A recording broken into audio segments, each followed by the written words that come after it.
It was meant to be a night of music, lanterns, and laughter by the sea, until a scream shattered the salt-tinged air, and the pavilion's floorboards were stained with blood.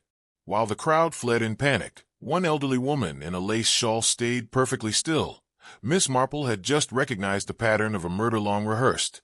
The late afternoon sun cast long shadows across the newly painted boards of the Whitstable Seaside Pavilion, its fresh coat of cream and blue gleaming like a maritime jewel against the pewter sky. Miss Jane Marple adjusted her spectacles and settled more comfortably into her striped-decked chair, the canvas creaking softly beneath her slight frame. The sea breeze carried the mingled scents of salt spray and the bunting that fluttered gaily from every available post and railing. "How very festive it all looks, Dolly," she remarked to her companion, Mrs. Bantry, who was fanning herself with the evening's program. "One can quite feel the excitement in the air." Mrs. Bantry nodded enthusiastically, her feathered hat bobbing with the movement. "Oh, Jane, I'm so pleased you agreed to come down for the reopening. The whole town has been talking of nothing else for weeks. To think that dear old pavilion was nearly torn down for a bingo hall. The very idea." Miss Marple's keen blue eyes swept across the open-sided structure that jutted out over the water on its weathered wooden piles. The pavilion had indeed been transformed from the derelict ruin she remembered from her last visit to Whitstable. Fresh timber gleamed where rotted boards had been replaced, and new electric lanterns hung in festive clusters above the stage. The setting sun caught the brass instruments of the assembled orchestra, creating pools of golden light that danced across the sheet music stands. "The acoustics should be quite remarkable," Miss Marple observed, noting how the sound of conversation seemed to carry and blend with the gentle lapping of waves beneath the structure. "Though I do hope the evening holds fair. Those clouds on the horizon look rather ominous." At the conductor's podium, a small, dark man with expressive hands was speaking rapidly in accented English to a harried-looking gentleman in a morning coat. Even from her front-row seat, Miss Marple could detect the tension in their voices, though the words were lost in the general hubbub of the gathering crowd. "That's Maestro Montini," Mrs. Bantry whispered conspiratorially. "The Italian conductor they've brought in especially for tonight.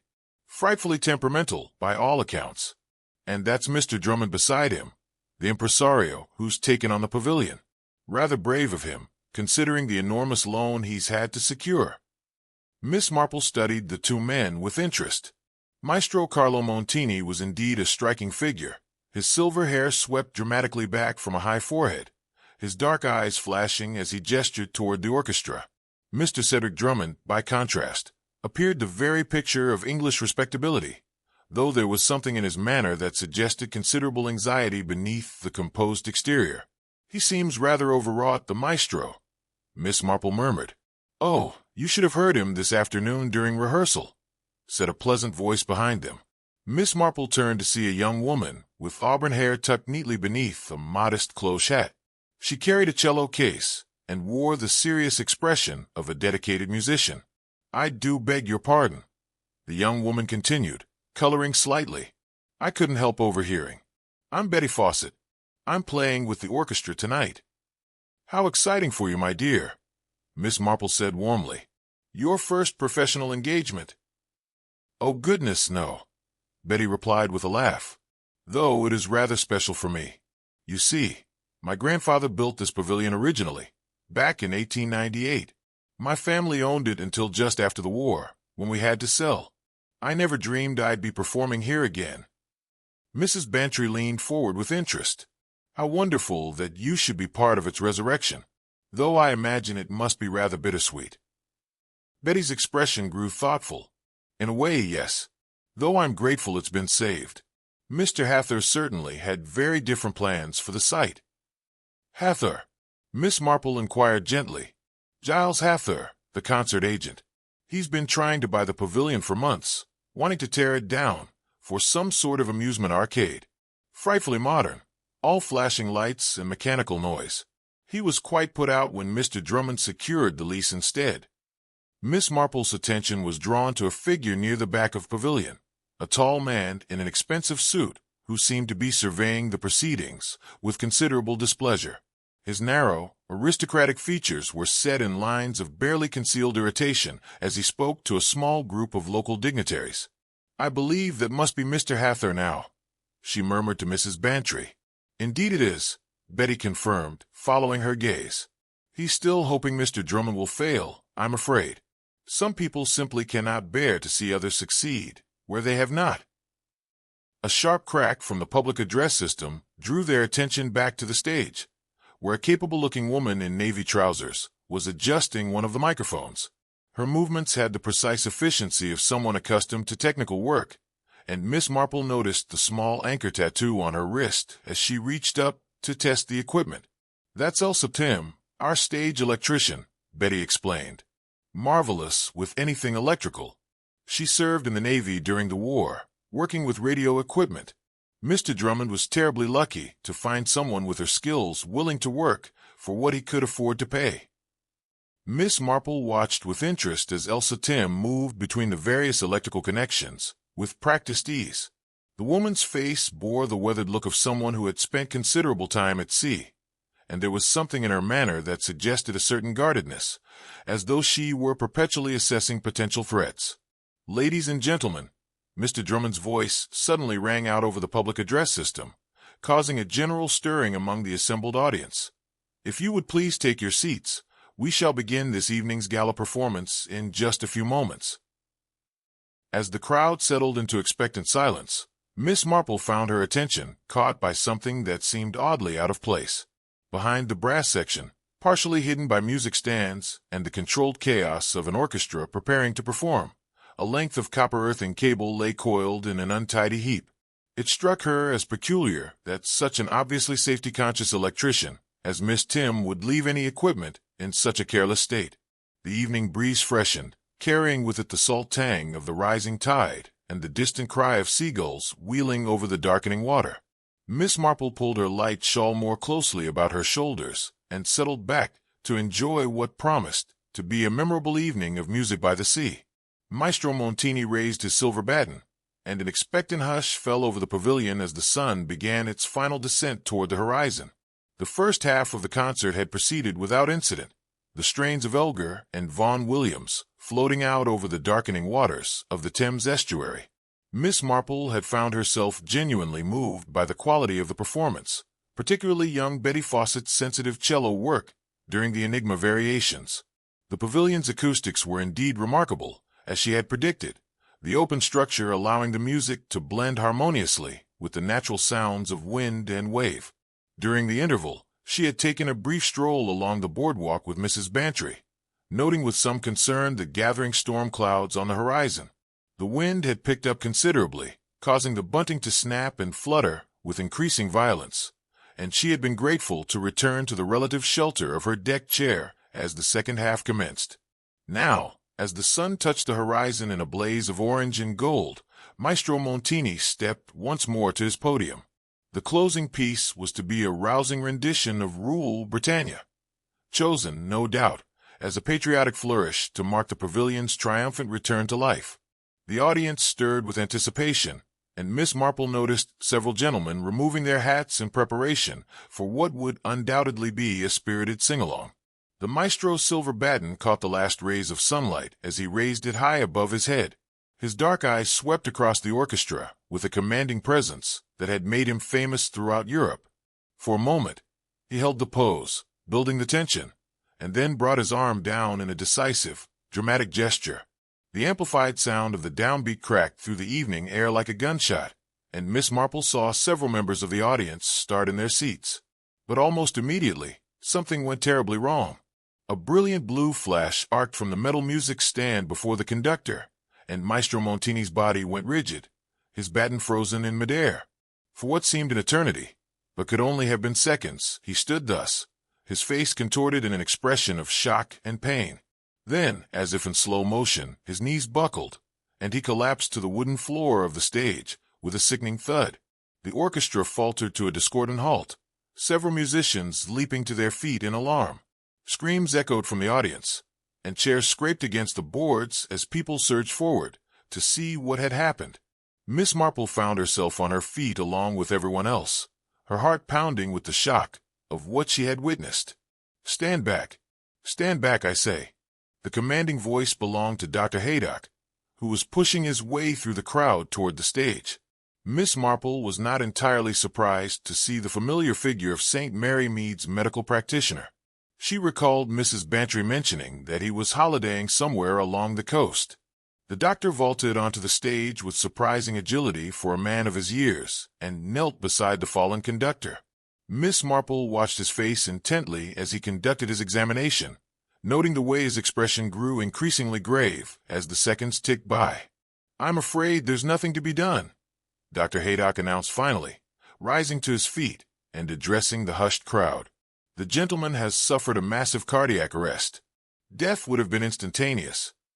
A collective gasp arose from the audience, followed by the nervous murmur of shocked voices. Miss Marple observed how quickly the festive atmosphere had transformed into something altogether more sinister. The colorful bunting now seemed garish in the gathering dusk, and the cheerful electric lanterns cast harsh shadows across faces that had moments before been wreathed in joy. "Humph, foreign conductors and their dramatics." The gruff voice belonged to Inspector Slack of the local constabulary, who had materialized with remarkable speed given the remote location of the pavilion. "Can't say I'm entirely surprised. These continental types, always getting themselves worked up about nothing. Temperamental. That's what they are." Miss Marple frowned slightly at this casual dismissal. While she was well aware of Inspector Slack's tendency toward hasty conclusions, she found herself troubled by certain aspects of what she had witnessed. The brilliant flash from the music stand, for instance, seemed inconsistent with the simple cardiac episode. "If I might suggest, Inspector," Dr. Haydock interjected diplomatically, "it would be prudent to have the body examined more thoroughly. While cardiac arrest is certainly the immediate cause of death, there may be contributing factors that warrant investigation." Inspector Slack's expression suggested he found this medical caution somewhat excessive, but he nodded grudgingly. "Very well, doctor, though I can't see what there is to investigate." Man's heart gave out, pure and simple, probably the excitement of conducting in front of all these people. As the grim business of removing the body commenced, Miss Marple found herself drawn toward the stage. The crowd was beginning to disperse, many people clearly eager to escape the scene of such an unpleasant incident, but she felt compelled to observe more closely the spot where the tragedy had occurred.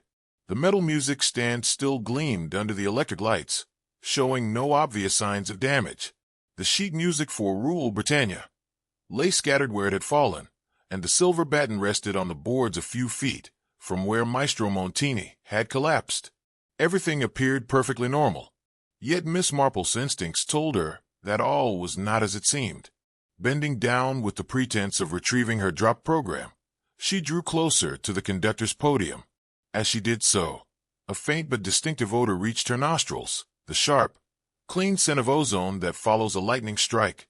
It was subtle, almost masked by the salt air and the mingled perfumes of the departing audience, but unmistakable to anyone who had experienced a severe thunderstorm. More intriguing still was what she observed near the spot where the maestro had fallen. His patent leather shoes, polished to a mirror finish for the evening's performance, bore faint scorch marks along the edges of the soles. They were barely visible unless one knew what to look for, but to Miss Marple's experienced eye, they told a story quite different from the simple cardiac arrest that Inspector Slack was so ready to accept. Tragic business. Absolutely tragic, Mr. Drummond was saying to a small group of local dignitaries. His face was pale and drawn, and Miss Marple noticed that his hands trembled slightly as he spoke. The poor maestro seemed perfectly well during rehearsal. I cannot imagine what could have brought on such a sudden attack. Excitement, most likely, replied one of the gentlemen, a portly individual whom Miss Marple recognized as the town's mayor. These artistic types often have weak constitutions. All that emotional intensity takes its toll. Miss Marple found herself studying the faces around her with particular interest. Betty Fawcett stood near her cello, her face a mask of shock and distress. Elsa Tim was methodically disconnecting the electrical equipment, her movements efficient and professional despite the circumstances.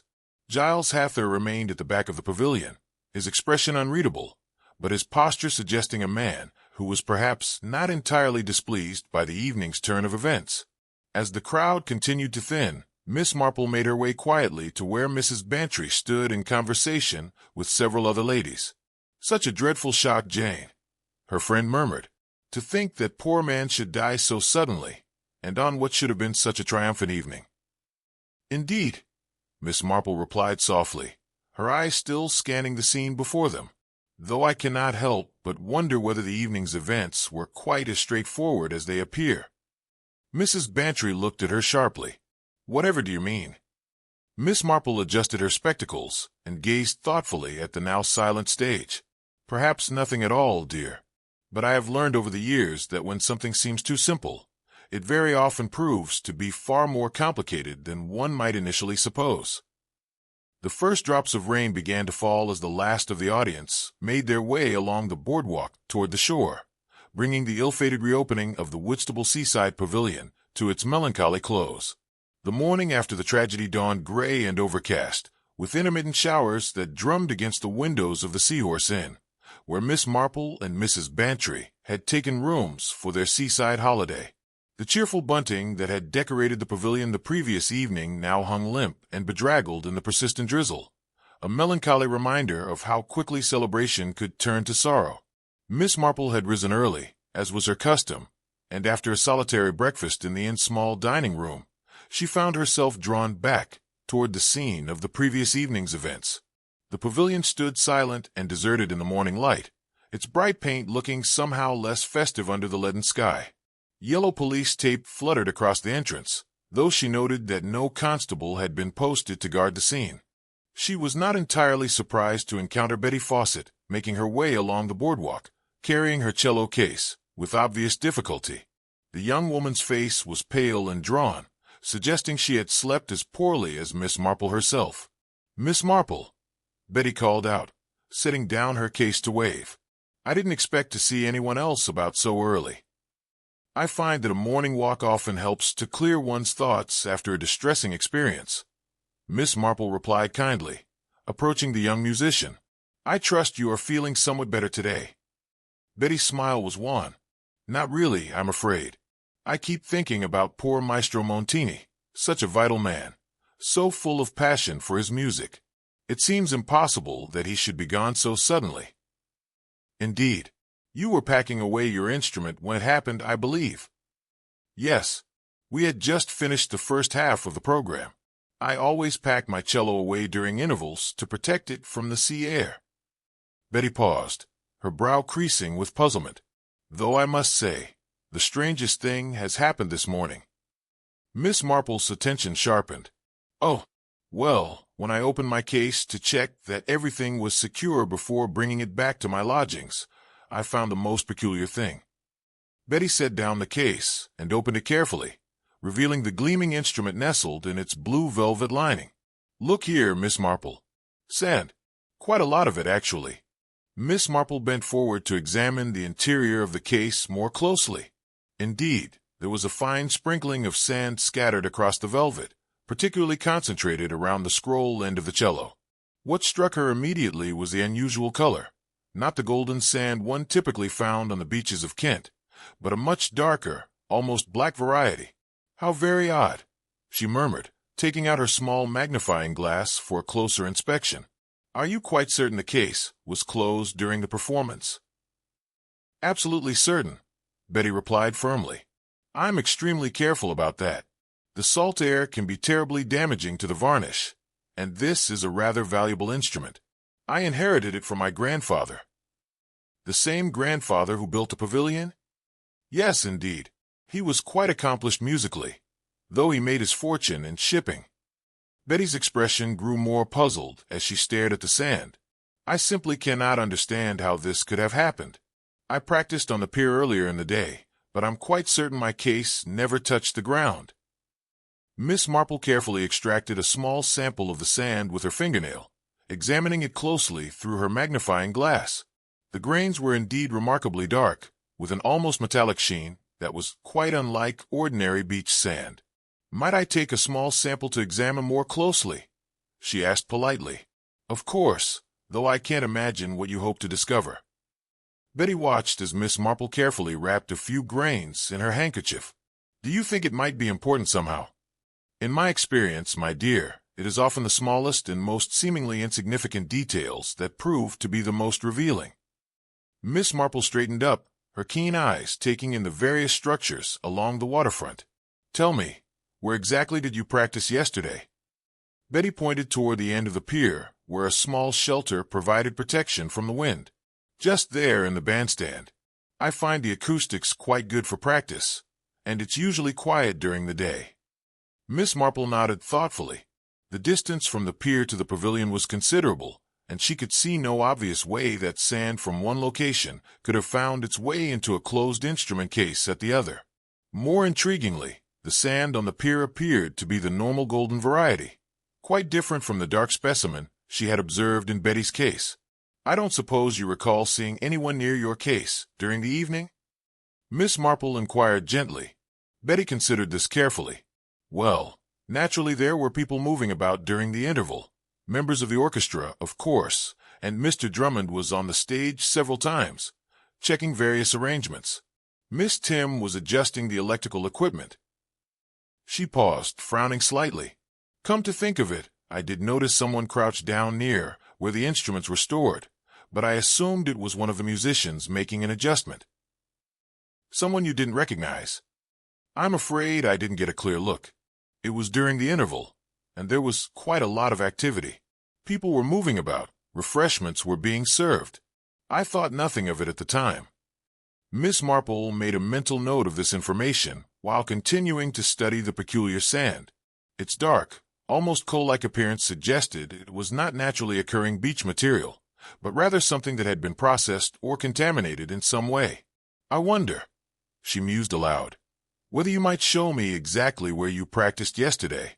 I find I'm rather curious about the different types of sand one encounters along this stretch of coast. Betty looked somewhat puzzled by this request, but agreed readily enough.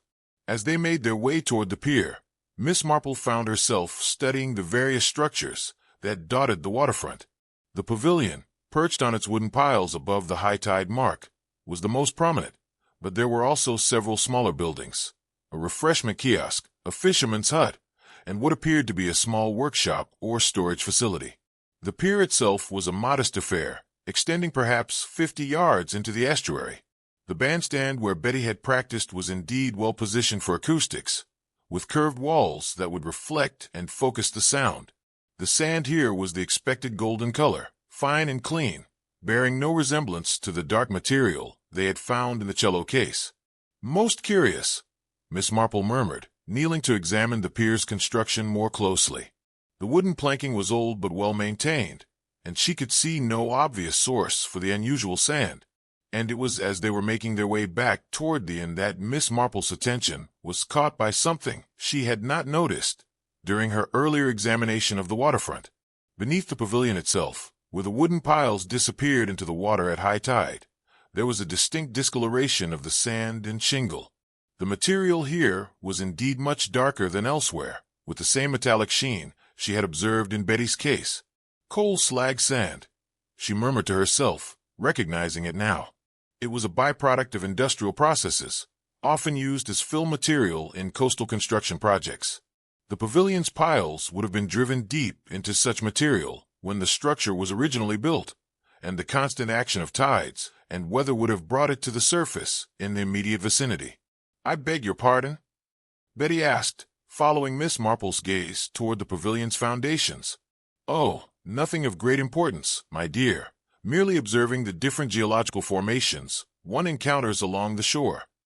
Miss Marple smiled pleasantly, but her mind was working rapidly. The presence of coal slag sand in Betty's closed cello case could only mean one thing. At some point during the previous evening, either the case itself, or someone who had handled it, had been in direct contact with the area beneath the pavilion piles. Given Betty's certainty that her case had remained closed and untouched throughout the performance, this suggested that someone else had been crawling about in that confined and rather unpleasant space during the course of the evening. The question was, who, and more importantly, why? As they walked back toward the inn, Miss Marple found herself recalling the coiled copper earthing cable she had noticed behind the brass section the previous evening. Could there be some connection between that oddly placed piece of equipment and the mysterious sand that had found its way into Betty's case? The rain began to fall more heavily, and Miss Marple pulled her mackintosh more closely about her as she pondered this latest development in what was proving to be a most intriguing puzzle. By mid-afternoon, the rain had ceased and watery sunlight was struggling through the dispersing clouds.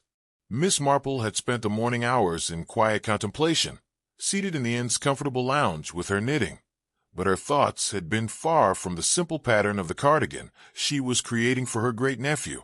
The peculiar sand in Betty Fawcett's case continued to trouble her, and she found herself increasingly convinced that Maestro Montini's death had been far from natural. It was therefore with considerable interest that she observed Inspector Slack making his way along the seafront, accompanied by what appeared to be an official photographer. The inspector's expression suggested a man going through the motions rather than conducting a thorough investigation, but Miss Marple was pleased to see that some attempt was being made to document the scene properly. More intriguing still was the sight of Elsa Tim emerging from the pavilion, carrying what appeared to be a toolkit. The stage electrician moved with her characteristic efficiency, but Miss Marple noticed a certain tension in her posture that had not been evident the previous evening. Donning her light coat and taking up her handbag, Miss Marple made her way back toward the pavilion. She found Miss Pym standing before a complex array of electrical equipment that had been set up on a folding table near the entrance to the structure. "Good afternoon, Miss Pym," she said pleasantly. "I do hope I'm not interrupting anything important." Elsa looked up from her work, her weathered face breaking into what might have been a smile. "Not all, ma'am. Just running some tests on the sound equipment. Inspector Slack wants to be certain there wasn't any electrical fault that might have contributed to the Maestro's collapse." "How very thorough of him," Miss Marple observed, "though I confess I know very little about such technical matters. The equipment looks terribly complicated." "Oh, it's not so bad once you understand the principles," Elsa replied, her obvious pride in her expertise overcoming her natural reticence. "The public address system is really quite straightforward. 3 ribbon microphones feeding into amplifiers, then out to the speakers. Simple enough in theory, though the seaside environment does present certain challenges." Miss Marple moved closer to examine the equipment with apparent fascination. 3 microphones, you say? How interesting. Are they all identical?" "Essentially, yes. Same make and model, same specifications. We positioned them to cover different sections of the orchestra." Elsa indicated 3 microphones that sat on the table before her. "Though I must say, one of them has been giving me some trouble this afternoon." "Oh dear. What sort of trouble?" Elsa picked up the middle microphone and connected it to her testing apparatus. Immediately, a low electrical hum emanated from the speakers, accompanied by an intermittent blue spark that danced across the microphone's grill. "That sort of trouble," she said grimly. "It's been acting up all day. Strange thing is, it worked perfectly well during yesterday's performance." Miss Marple studied the problematic microphone with interest. "And this was the one positioned near Maestro Montini's podium?" "That's right, center stage, to pick up the conductor's cues and any announcements." Elsa frowned as another blue spark crackled across the microphone surface. "I've never seen anything quite like it. The electrical characteristics seem completely wrong. Might I ask what could cause such a phenomenon?" Elsa set the microphone down carefully, her expression troubled. "Well, the most likely explanation would be damage to the internal components or the housing. Water damage, perhaps, or physical impact of some kind." Miss Marple leaned closer, her keen eyes taking in every detail of the microphone's construction. The metal housing appeared intact, but she noticed that the rubber shield around the connection point showed signs of recent disturbance. The material looked fresh and pliable, quite different from the weathered appearance of the other components. "The rubber covering looks rather new," she observed mildly. "Good eye," Elsa admitted, with what might have been grudging respect. "I had to replace part of the shield yesterday afternoon. Found it had been slit somehow, probably by accident during setup. Couldn't risk any moisture getting into the connection, so I patched it with fresh tape." "How very professional of you," though I imagine such repairs must be done quite carefully. Oh yes, absolutely. Any exposed wiring in this environment could be extremely dangerous. Salt air is terribly corrosive, and with all the electrical current running through these systems. Elsa shuddered slightly. Well, let's just say I take no chances with safety. MissMarple nodded understandingly, though her attention was caught by something else. The cloth windscreen that covered the microphone's grill appeared to be slightly damp, with what looked like water droplets clinging to its surface. This seemed odd, given that the equipment had presumably been stored in a dry location overnight. I noticed the windscreen seems rather moist, she commented innocently. Elsa glanced at the microphone with obvious irritation. Condensation, most likely. These seaside mornings can be quite humid, and the metal components tend to collect moisture. Though, I must say, it does seem rather excessive. She removed the windscreen and held it up to the light, frowning as she did so. The fabric was indeed saturated with moisture, and as MissMarple watched, several droplets fell onto the table below. Most peculiar, Elsa muttered. This is far more than simple condensation would account for. MissMarple observed the droplets with interest. They had a slightly cloudy appearance and left faint mineral deposits on the table surface as they evaporated, characteristics that suggested not ordinary rainwater, but seawater that had been concentrated through partial evaporation. I don't suppose you recall whether this particular microphone was positioned differently from the others yesterday evening? MissMarple inquired casually. Elsa considered this question carefully. Not that I remember. All three were set up in their standard positions well before the performance began, though. She paused, her brow furrowing with concentration. Now that you mention it, Mr. Drummond did ask me to make some adjustments to the center microphone just before the second half began. Something about improving the pickup for the conductor's announcements. What sort of adjustments? Oh, nothing major. Just repositioning it slightly and checking the connections. Though I do remember being rather surprised that he was concerned about such technical details at that particular moment. He seemed quite agitated about something. MissMarple made a mental note of this information while continuing to study the troublesome microphone. The blue sparking was becoming more pronounced, and she could detect a faint odor that reminded her unpleasantly of the ozone scent she had noticed near Maestro Montini's fallen body. Miss Pym, she said carefully, in your professional opinion, could a microphone in this condition pose any danger to someone using it? Elsa's expression grew grave as she considered the question. Well, under normal circumstances, the current levels in these systems are quite low. But if there was some sort of fault in the grounding system, or if moisture had compromised the insulation. She trailed off, staring at the sparking microphone with obvious concern. What are you thinking? I'm thinking, Elsa said slowly, that someone could have received a very nasty shock if they had come into contact with this microphone while it was in its current state, particularly if they were also touching something metal, like a music stand or a conductor's baton. MissMarple felt a chill that had nothing to do with the afternoon breeze, and such a shock could prove fatal to someone with a weak heart, or to someone with a perfectly healthy heart, if the circumstances were right, Elsa replied grimly. Electrical accidents can be deceptively dangerous, particularly in humid conditions. As if to emphasize her point, the microphone emitted another brilliant blue spark, this one accompanied by a sharp crackling sound that made both women step back involuntarily.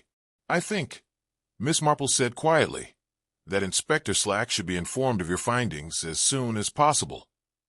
Elsa nodded, her weathered face pale with the implications of what they had discovered. I'll disconnect this equipment immediately. If there's been some sort of systematic failure in the electrical system, or, MissMarple added softly, watching the other woman's reaction carefully, if someone has deliberately tampered with it. The suggestion hung in the air between them like the lingering ozone scent from the sparking microphone, charged with possibilities that neither woman wished to contemplate. The revelation about the faulty microphone had cast a decidedly sinister shadow over what Inspector Slack had been prepared to dismiss as a natural death.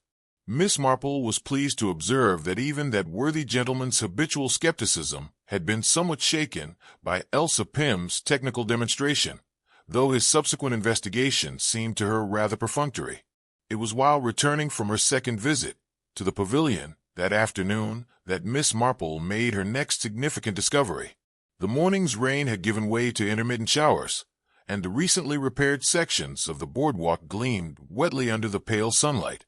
The local council had evidently been quite thorough in their renovations, she noted, with fresh planking and generous applications of tar to protect the wood from the harsh marine environment. She was picking her way carefully across one such freshly tread section when something caught her eye. The dark, viscous surface had preserved what appeared to be footprints with remarkable clarity, like ancient tracks preserved in amber.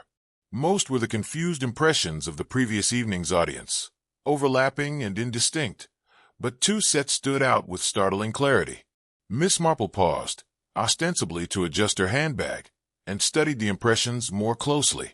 The first set was easily recognizable, broad, heavy prints left by what appeared to be substantial brogues. The depth of the impression suggested a man of considerable weight, and the pattern of the sole was distinctly formal, the sort of footwear one might expect from a gentleman in evening dress. The second set was quite different, narrow, elegant shoes, with a distinctive pattern cut into the sole. As Miss Marple bent closer, she could make out what appeared to be small decorative shapes pressed into the rubber. With a start of recognition, she realized they were stylized seagulls, the sort of whimsical touch one might find on expensive yachting shoes. What made these particular tracks so intriguing was their direction and relationship to one another.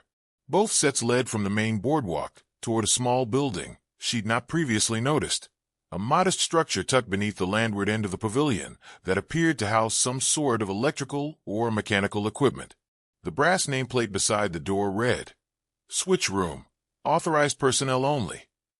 More fascinating still was what the tracks revealed about the movements of their makers. Both sets of prints led clearly toward the switch room, the broad brogues and the narrow yachting shoes side by side, suggesting that two men had walked there together. But only one set, the broad brogues, returned along the same path. Miss Marple stood contemplating this curious circumstance when she became aware of voices approaching along the boardwalk. Recognizing the tones of Inspector Slack and Sergeant Lake, she moved discreetly to one side, positioning herself where she could observe without appearing to eavesdrop. "Don't see why we need to bother with all this technical nonsense," Inspector Slack was saying irritably. "Man had a weak heart, got excited conducting his music, and keeled over. Happens all the time with these artistic types." "But what about the electrical fault Miss Tim discovered, sir?" Sergeant Lake ventured respectfully. "Surely that suggests there might be more to investigate." "Coincidence, most likely. Old equipment, seaside conditions, bound to be problems with the wiring. That doesn't mean anyone was murdered." Miss Marple listened to this exchange with some frustration. While she appreciated the sergeant's conscientiousness, it was clear that Inspector Slack remained reluctant to consider the possibility of foul play. Perhaps, she reflected, a gentle nudge in the right direction might prove helpful. "Good afternoon, Inspector," she called out pleasantly, emerging from her place of concealment. "I do hope your investigation is proceeding satisfactorily." Inspector Slack's expression suggested that few things could be less satisfactory than the unexpected appearance of Miss Marple at a potential crime scene. "Ah, Miss Marple, I might have known. Well, I suppose there's no harm in telling you that we found nothing to suggest anything other than natural causes." "How reassuring," Miss Marple replied mildly, "though I couldn't help but notice these rather interesting footprints in the fresh tar. They seem to tell quite a story." Despite his obvious reluctance, Inspector Slack found himself drawn to examine the impressions Miss Marple indicated. Sergeant Lake, she was pleased to note, showed considerably more interest and knelt down to study the tracks more carefully. "Two different men, I'd say," the sergeant observed, "both heading toward that switchroom building, but only one set coming back." "Probably nothing significant," Inspector Slack muttered, though his tone suggested he was beginning to have doubts about his initial assessment. Someone might have used a different route for their return journey. Miss Marple nodded agreeably. "Of course, that's entirely possible, though I couldn't help but notice that the switchroom appears to have only one entrance, and the building is surrounded by rather thick shrubbery on 3 sides. It would be quite difficult to leave by any route other than the one used to enter. Sergeant Lake was now examining the footprints with obvious professional interest. The broad ones look like formal dress shoes, sir. Evening wear, I'd say. And these narrow ones.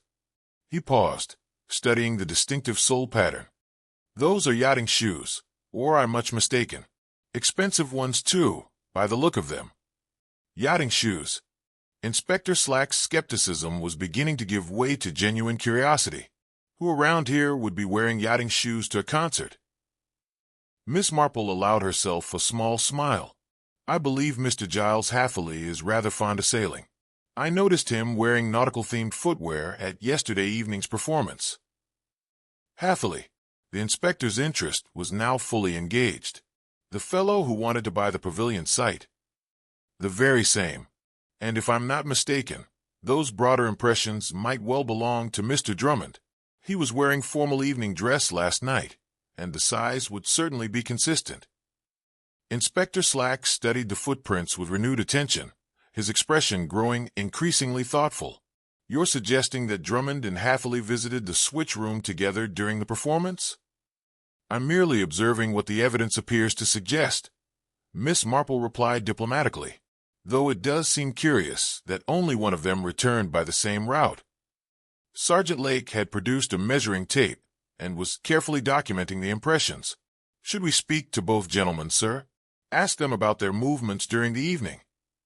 I suppose it wouldn't hurt, Inspector Slack admitted grudgingly, though I still say we're making mountains out of molehills. MissMarple watched with satisfaction as the 2 policemen made their way toward the switch room, clearly intent on a more thorough examination of the building and its surroundings. She had planted the seed of suspicion, and now it was up to them to nurture it into a proper investigation. The afternoon was growing late, and storm clouds were once again gathering on the horizon. MissMarple made her way back toward the inn, her mind busy with the various pieces of the puzzle that were slowly beginning to emerge. The faulty microphone, the mysterious sand, and now these revealing footprints. Each clue seemed to point toward a conclusion that was both more complex and more sinister than anyone had initially suspected. The following morning brought clear skies and a fresh breeze that set the pavilion's remaining bunting dancing cheerfully in the sunlight. MissMarple had breakfasted early and was making her customary morning circuit of the waterfront when she encountered Inspector Slack emerging from the pavilion, looking considerably more thoughtful than she had seen him in recent memory. "Ah, MissMarple," he said, touching his hat with what might almost have been respect. "I must say, your observations yesterday proved rather more significant than I initially supposed." "Indeed, Inspector? How gratifying." "Yes, well." He cleared his throat somewhat awkwardly. "That switch room you directed us to, most interesting place. Seems someone had been doing quite a bit of electrical work in there recently. Fresh wire splices, new connections, that sort of thing." MissMarple adjusted her spectacles with interest. "How very curious. I don't suppose Miss Pym mentioned any recent modifications to the electrical system." "That's just it. She claims to know nothing about any new work. Says the system was completely checked and certified just last week, and no additional modifications were authorized." Inspector Slack's expression grew more serious, which raises the question of who was tinkering with the wiring and why. A most pertinent question, indeed. I don't suppose Mr. Drummond or Mr. Hathaway were able to shed any light on their visit to the switch room. Inspector Slack's laugh was devoid of humor. "Ah, now there's where it gets interesting. Drummond admits to going there during the interval, claims he was checking on some technical matter at Hathaway's suggestion. But Hathaway denies being anywhere near the place. Says he spent the entire interval in conversation with the mayor and several other local dignitaries." "How very conflicting. And the mayor's recollection?" "Confirms that Hathaway was with them for part of the interval, but can't account for his whereabouts during the entire period. There was quite a lot of moving about, people going for refreshments, and so forth." MissMarple nodded thoughtfully. The inspector's newfound diligence was encouraging, though she suspected there were still important discoveries to be made. As they stood conversing, her attention was drawn to the pavilion's decorative lighting, which looked rather less festive in the harsh morning light than it had during the previous evening's performance. The electric lanterns hung in graceful swags across the stage area, their glass panels designed to cast a romantic glow over the proceedings. It was while admiring their craftsmanship that Miss Marple noticed something odd about one particular fixture, positioned directly above where Maestro Montini had conducted. "Inspector," she said carefully, "I wonder if you might have someone examine those decorative lanterns more closely.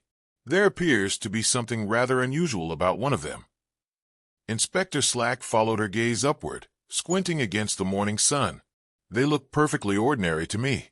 What exactly am I supposed to be seeing?"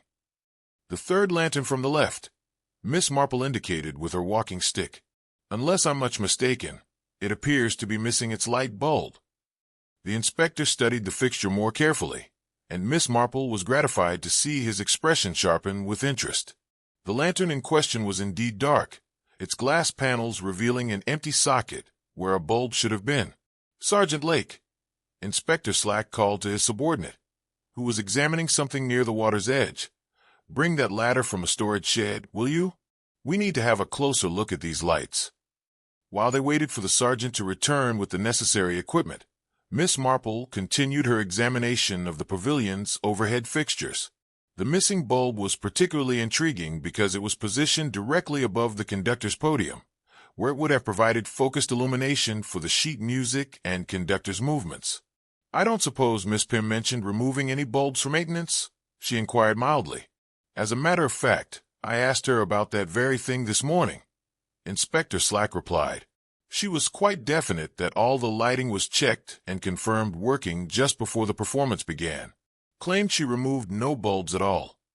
Sergeant Lake arrived with a stepladder, which he positioned carefully beneath the suspect lantern. As he climbed up to examine the fixture more closely, Miss Marple found herself holding her breath with anticipation. "Empty socket, sir," the sergeant called down. "Looks like the bulb's been removed quite recently. The threads are still bright, not tarnished like they would be if it had been empty for any length of time." "Any sign of the missing bulb nearby?" Inspector Slack asked. Sergeant Lake made a careful survey of the immediate area, checking the stage floor and the spaces between the planking. "Nothing up here, sir. Though if it fell, it might have gone right through to the ground below." Miss Marple watched with interest as the sergeant descended and began a systematic search of the area beneath the pavilion. The structure's open construction meant that anything dropped from the stage level would fall directly to the sand and shingle below, though the network of supporting piles would make retrieval rather challenging. It was some 20 minutes later that Sergeant Lake emerged from beneath the pavilion, his uniform rather the worse for wear, but his expression triumphant. In his carefully cupped hands, he carried the fragments of what had once been an electric light bulb. "Found it wedged between two of the support piles," he announced. "Smashed to pieces, but there's something rather odd about it." Inspector Slack and Miss Marple gathered round as the sergeant carefully laid out the broken pieces on a clean handkerchief. The glass fragments were indeed puzzling. Instead of the simple internal filament one would expect, there appeared to be additional wiring twisted among the debris. "That's not a standard light bulb," Inspector Slack observed with growing interest. "Someone's been tampering with it." Miss Marple studied the fragments through her magnifying glass, noting the green corrosion on some of the exposed wire ends. "The metal appears to show signs of saltwater exposure," she observed quietly. "Salt water." The inspector leaned closer. But how would a light bulb come into contact with salt water? It was Sergeant Lake who provided the answer, pointing toward the tide line visible beyond the pavilion supports. "High tide comes right up under the structure, sir. If someone had rigged this bulb to hang down on a wire, it would be submerged twice daily." Miss Marple felt a familiar thrill of recognition as the pieces began to fall into place. "Inspector, might I suggest that you have Miss Pym examine these wire fragments? I have a feeling she may be able to tell us exactly what purpose they were intended to serve." Inspector Slack was already wrapping the evidence carefully in his handkerchief. "My thoughts exactly. Though I must say, this business is becoming considerably more complex than I initially supposed." "Murder often is, Inspector," Miss Marple replied gently. "Though I think you'll find that the complexity serves a purpose, to conceal what is actually a rather straightforward crime. As they made their way back toward the main boardwalk, MissMarple found herself reflecting on this latest discovery. The missing light bulb, obviously modified with additional wiring and showing signs of saltwater exposure, suggested a level of technical sophistication that pointed toward someone with considerable electrical knowledge. The question now was whether Inspector Slack would prove equal to unraveling the full scope of the conspiracy, or whether MissMarple would need to provide additional gentle guidance to ensure that justice was properly served. The discovery of the tampered light bulb had galvanized Inspector Slack into something approaching genuine detective work, much to MissMarple's quiet satisfaction. By evening, he had established a watch on the pavilion, convinced that whoever had been conducting unauthorized electrical modifications might return to complete their work or remove evidence of their activities. MissMarple had volunteered to assist in this surveillance, though she suspected the inspector's agreement had more to do with his recognition of her observational skills than any belief in her physical capability for nocturnal detective work. She had positioned herself in the small shelter at the end of the pier, wrapped warmly in her traveling coat, and armed with a thermos of tea and her knitting. The tide was coming in, and she could hear the gentle lap of waves against the pavilion's wooden supports, growing gradually stronger as the water level rose. The moon was nearly full, casting silver paths across the water and providing sufficient illumination to observe any movement around the structure. It was approaching midnight when MissMarple first detected activity beneath the pavilion. A faint scraping sound, barely audible above the wash of the waves, suggested someone was moving carefully among the support piles. She set aside her knitting and peered intently into the shadows, her hand reaching for the police whistle Inspector Slack had provided. The figure that emerged partially into the moonlight was unmistakably Elsa Pym, though the stage electrician was barely recognizable in her current state. She was soaked to the waist and covered in sand and seaweed, her usually neat appearance disheveled from crawling through the confined space beneath the pavilion. In her hands, she carried what appeared to be a coil of electrical wire and a small toolkit. MissMarple watched with fascination as Elsa worked with practiced efficiency to splice new wire into what must be the earthing system she had mentioned earlier. Even in the uncertain moonlight, it was clear that this was not routine maintenance, but rather a carefully planned modification to the pavilion's electrical infrastructure. Rather than immediately summoning assistance, MissMarple decided to observe the proceedings more closely. There was something about Elsa's movements that suggested urgency rather than routine work, and she suspected that interrupting too early might prevent her from understanding the full scope of the electrical modifications.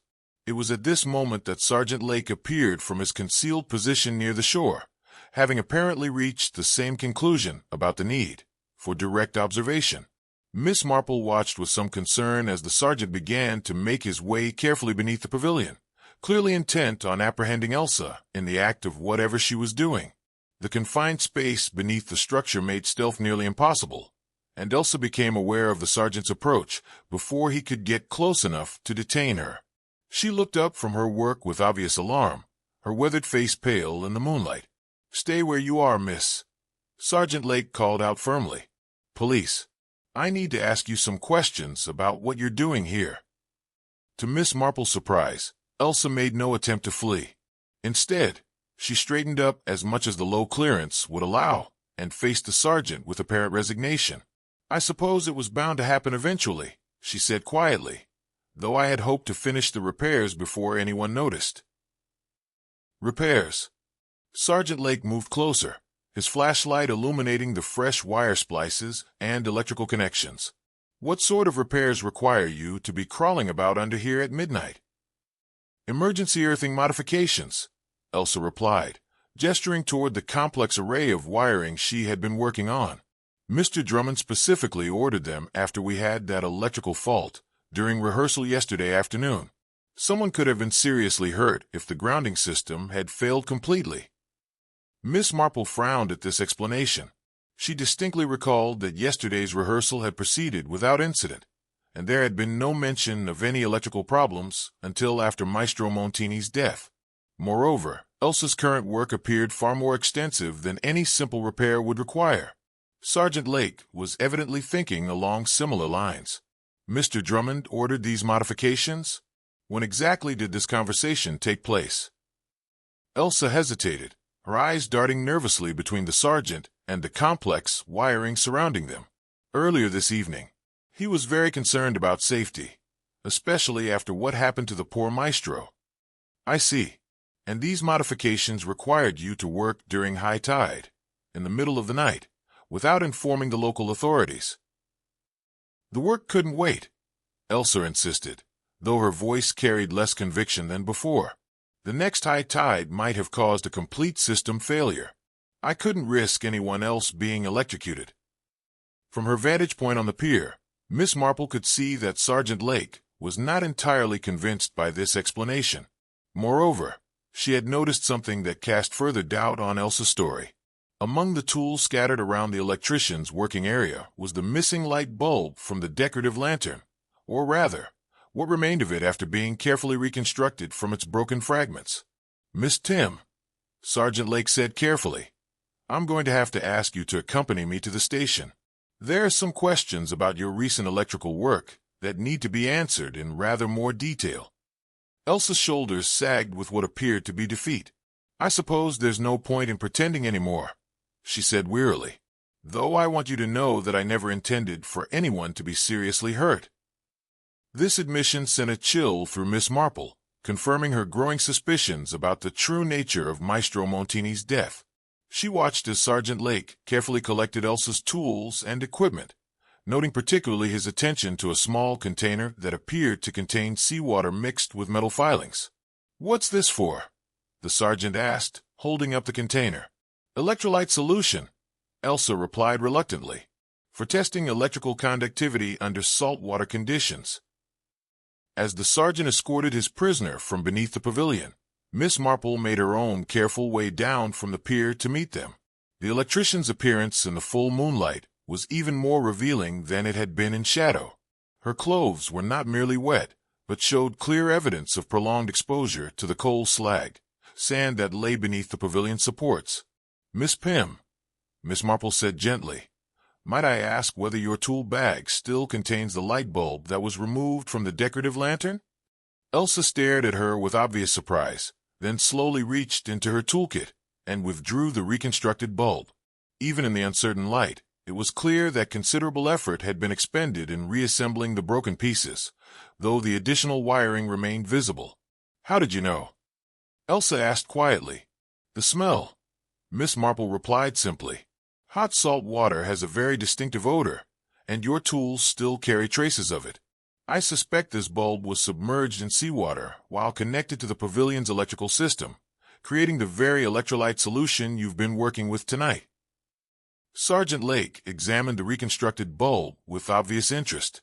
"Are you saying this was used to conduct electricity through seawater?" "I believe so," MissMarple confirmed, "though I suspect the full explanation of how and why will require considerably more investigation." As they made their way back toward the main boardwalk, MissMarple reflected on the evening's revelations. Elsa Tim's midnight activities had confirmed many of her suspicions about the technical complexity of Maestro Montini's murder, but they had also raised new questions about the electrician's motives and the extent of any conspiracy. The tide was now at its highest point, lapping against the pavilion supports and covering the area where Elsa had been working. By morning, any remaining evidence of her activities would be washed clean by the retreating waters, leaving only the testimony of those who had witnessed her nocturnal repairs to the pavilion's deadly electrical system. The morning following Elsa Tim's arrest brought a flurry of activity to the normally quiet seaside town. News of the electrician's detention had spread quickly through the local community, generating considerable speculation about the true circumstances surrounding Maestro Montini's death. MissMarple, however, found herself troubled by certain aspects of the case that remained unexplained. She was taking her customary morning tea in the small parlor when Mrs. Bantry appeared, looking somewhat flustered and carrying what appeared to be the previous evening's concert program. "Jane, the most extraordinary thing has happened," her friend announced, settling into the chair opposite with obvious agitation. "I was just tidying my things when I noticed something quite peculiar about this program." MissMarple set down her teacup with interest. "Indeed? What sort of peculiarity? Well, I'd spilled a bit of tea on it yesterday evening during the interval, and this morning I thought I might try to steam out the stain. Mrs. Bantry held up the program, which showed clear signs of having been subjected to considerable moisture. But when I held it over the kettle, the most remarkable thing appeared. Miss Marple took the program and examined it carefully. The paper was of good quality, with a glossy finish that had preserved the printing admirably despite its damp treatment. At first glance, it appeared entirely normal, a tasteful design featuring the evening's musical selections and brief biographical notes about the performers. "I'm afraid I don't see anything unusual, dear," Miss Marple admitted, adjusting her spectacles for a closer look. "Look here on the back page," Mrs. Bantry said eagerly, pointing to what had initially appeared to be blank space beneath the printed acknowledgments. "Hold it up to the light." Miss Marple did as suggested and immediately understood her friend's excitement. Faint but clearly visible against the light were words that had not been apparent under normal viewing conditions. The writing appeared to have been done with some sort of invisible ink, revealed by the steam treatment. "How very intriguing," she murmured, reading the revealed text with growing interest. "This appears to be some sort of message." The words, written in what looked like fountain pen ink, were brief but clearly threatening in nature. "First interval by my option, or the Maestro won't finish the concert." Mrs. Bantry leaned forward anxiously. "Do you think it's connected to poor Maestro Montini's death?" "I should think it very likely," Miss Marple replied, studying the handwriting with considerable attention. The script was flamboyant and confident, with elaborate flourishes that suggested someone accustomed to signing documents with a certain theatrical flair. But who could have written such a thing? And why use invisible ink? Miss Marple considered these questions while continuing to examine the program. The use of invisible ink suggested premeditation. Someone had planned to deliver this thread in a way that would not be immediately detected. Moreover, the reference to my option implied a business transaction of some sort. "I believe," she said carefully, "that we should show this to Inspector Slack immediately. But first, I should like to compare this handwriting with some samples I observed yesterday." Mrs. Bantry looked puzzled. "What sort of samples?" "Various gentlemen signed the visitors' book at the pavilion before the performance," Miss Marple explained.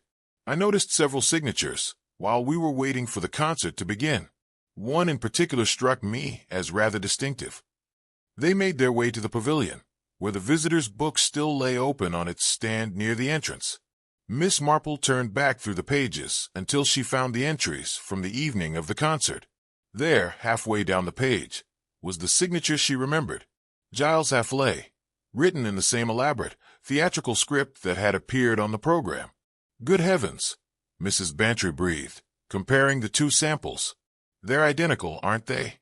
"Very nearly so," Miss Marple confirmed, "though I think we should allow Inspector Slack to make the official determination." They found the inspector in the local police station, looking rather more harried than usual as he attempted to process Elsa Pym's arrest while dealing with increased attention from his superiors. His expression brightened noticeably when Miss Marple presented the program and explained its significance. "Invisible ink, you say?" He examined the revealed message with obvious interest. "Clever way to make a threat without leaving obvious evidence, though not quite clever enough, as it turns out. The handwriting appears to match Mr. Hafley's signature in the visitor's book," Miss Marple observed mildly. Inspector Slack studied both samples carefully, his expression growing increasingly grim. "Indeed it does. This puts rather a different complexion on things, doesn't it? It certainly suggests that Mr. Hafley's interest in the pavilion was rather more urgent than he initially indicated," Miss Marple agreed, "though I confess I'm puzzled by the timing. This message refers to something that should happen during the first interval. Yet Maestro Montini died during the second half of the performance." The inspector frowned as he considered the discrepancy. Perhaps the plan went wrong somehow. Or maybe Hafley decided to escalate when his initial threat didn't produce the desired result. Miss Marple nodded thoughtfully, though she suspected the explanation might be more complex than the inspector supposed. The invisible ink message suggested careful planning, but its timing seemed oddly inconsistent with the actual events. "Have you had an opportunity to question Miss Pym about her relationship with Mr. Halfley?" she inquired. "As a matter of fact, I have," Inspector Slack replied. "Most interesting conversation, that was. Seems Halfley approached her several weeks ago with what he called a business proposition. Offered her a substantial sum to ensure the pavilion's electrical systems would suffer some sort of failure during the opening performance, and she agreed. She claimed she initially refused," he continued. "Said she had too much professional pride to sabotage her own work. But Halfley was apparently quite persistent, and the money he offered was more than she could earn in 2 years of honest employment."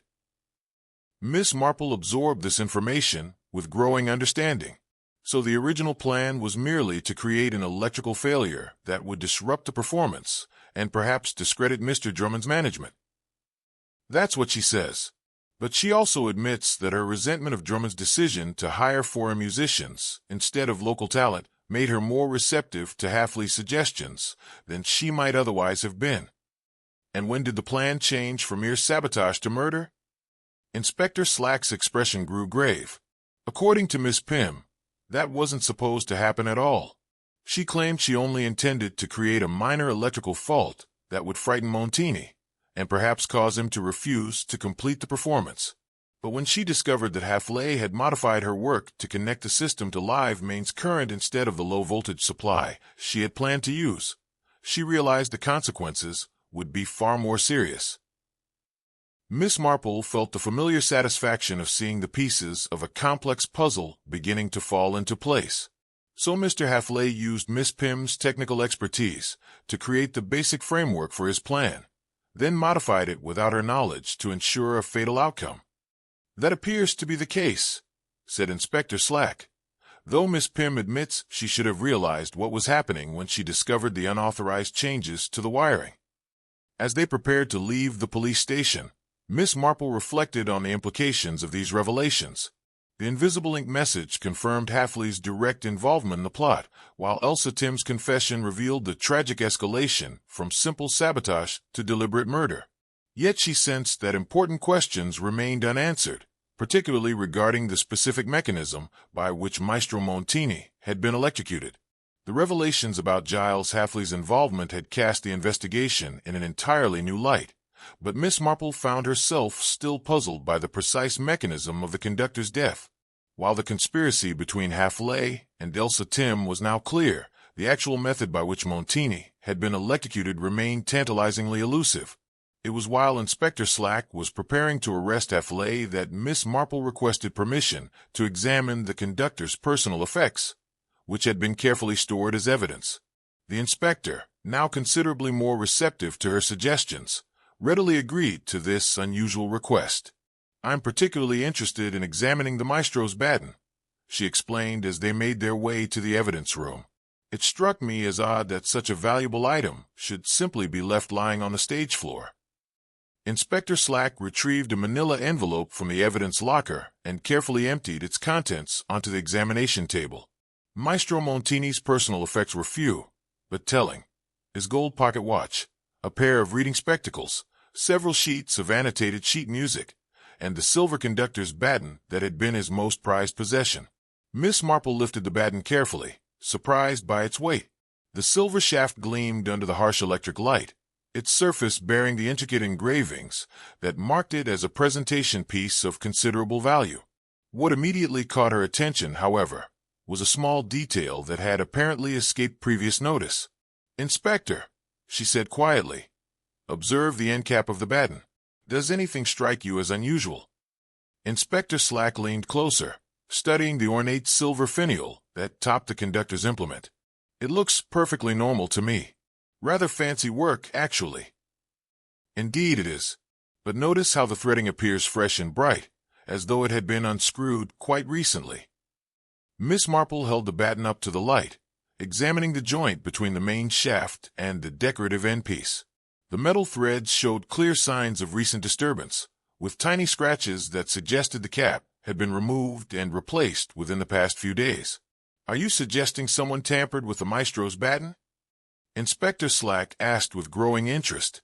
"I think we should determine whether this end cap is meant to be removable," Miss Marple replied diplomatically. Such batons are sometimes hollow, used to store rosin or other small items a conductor might need during performance. With careful manipulation, she found that the end cap did indeed unscrew, revealing that the baton was hollow throughout its length. But what emerged when she inverted the implement was far more significant than rosin or spare buttons. A thin stream of liquid poured from the hollow interior, liquid that had the unmistakable cloudy appearance and sharp odor of seawater. Moreover, suspended within this improvised reservoir were tiny metallic particles that caught the light like glitter. Good heavens! Inspector Slack breathed, staring at the evidence with obvious amazement. Someone filled the conductor's baton with seawater and metal filings. MissMarple nodded gravely. The perfect electrolyte solution, readily available to anyone working near a seaside location. When combined with the electrical modifications Miss Pym had made to the microphone system, it would create a deadly pathway for electrical current. The inspector was beginning to understand the full implications of this discovery. So, when Montini raised his baton and brought it down to begin the music, he was actually completing an electrical circuit between the faulty microphone and the metal music stand. Precisely. The salt water and copper filings inside the baton would have conducted electricity far more efficiently than his body alone. The current would have passed through the baton, through his hands and arms, and down to the metal stand he was touching with his other hand. Inspector Slack examined the empty baton more closely, noting the fine scratches around the end cap that confirmed it had been recently opened and refilled. But how did the seawater get inside? Surely Montini would have noticed if his baton felt different. MissMarple considered this question carefully. I suspect the modification was made during the interval, when the maestro would have set his baton aside while the orchestra rested. It would have taken only a few moments to unscrew the cap, add the electrolyte solution, and replace it. And who would have had access to do such a thing? Anyone with access to the stage area during the interval, though it would require someone with sufficient knowledge of electrical conductivity to understand the significance of creating such a solution. The implications of this discovery were profound. The baton filled with electrolyte solution explained not only how Maestro Montini had been electrocuted, but also why the initial assumption of natural death had seemed so plausible. To casual observation, he had simply collapsed while conducting, with no obvious external cause. The brilliance of the method, MissMarple observed quietly, lies in its apparent impossibility. Who would suspect that a conductor's own baton had been turned into a deadly conductor of electricity? Inspector Slack was already making notes for his report. This explains the burn marks on Montini's shoes that you noticed, and the ozone smell around his body. When the electrical current passed through him, it would have sought the most direct path to ground, through his feet to the metal framework of the stage. Indeed, and the splash of brine that Elsa mentioned finding on the microphone's windscreen would have occurred when the electrical arc first formed. The sudden heating of the saltwater solution would have caused it to expand violently, forcing some of the liquid out through the baton's opening.